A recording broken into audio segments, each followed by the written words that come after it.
हे कृष्ण, हे गोविंद, आप परम देव हैं। आपका शाश्वत आनंदमय आध्यात्मिक शरीर है। आप सभी का मूल है। आपका कोई अन्य मूल नहीं और आप सभी कारणों के मूल कारण हैं। परंतु मैं बद्ध जीव हूँ। मेरी आत्मा आपका अंश अवश्य है, पर यह शरीर तो नश्वर है।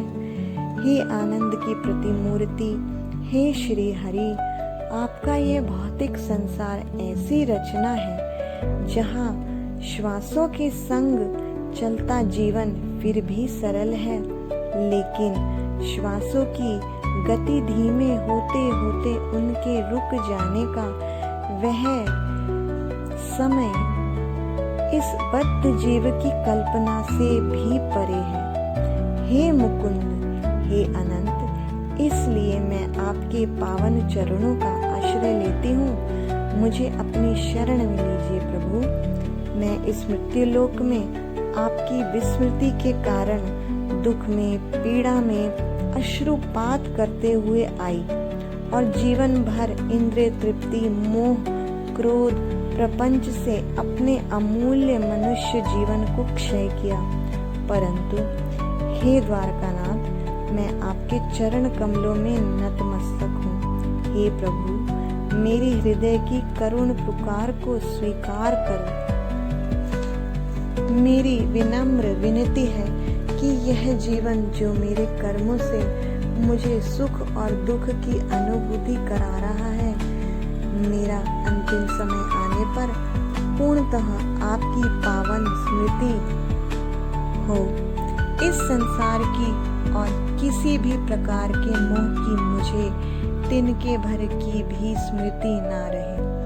उस मृत्यु की शैया पर, उन आखिरी क्षणों पर, चाहे मेरा पूरा शरीर शिथिल हो, मेरे भौतिक संबंध मेरे पास ना भी हों, मेरी सभी इंद्रियां क्षीण हो जाएं, पर हे प्रभु, मेरे चित्त में आपका चिंतन अविरल भाव से निरंतर चलता रहे। वह माया जिसने जीवन भर मुझे अपने हाथों की कठपुतली बनाए रखा, वह भी उन अंतिम क्षणों में आपके समक्ष मस्तक झुका दे और मेरे चित्त में आपके उस निरंतर चिंतन को देख मुझे प्रसन्नता से मुक्त कर दे।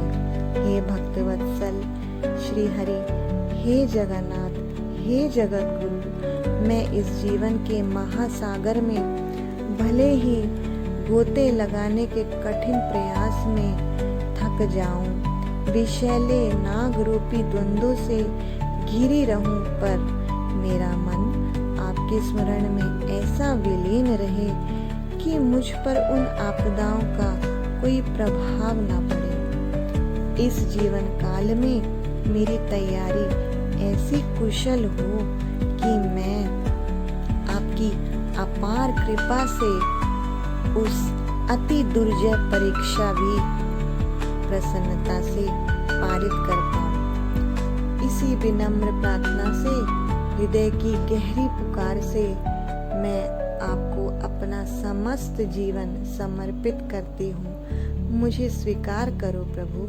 मेरी रक्षा करो नाथ।